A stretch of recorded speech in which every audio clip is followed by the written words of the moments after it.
ခွက်တီစီးပြင်းနေပန်းမဲ့ခွက်တီ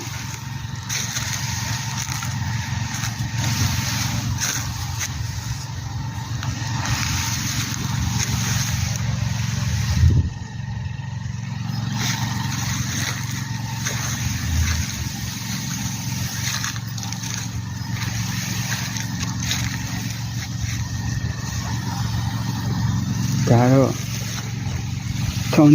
ချောင်းကျူကိုရီးယားလိုချောင်းကျူလို့ခေါ်ကျင်ပဲဒါတော့ကျင်ပဲခွာဆောင်းမရပဲဆိုအကုန်လုံးကမြို့ချောက်လူရဒီမှပြန်ပြီးစိမ့်လန်းလာမှာပေါ့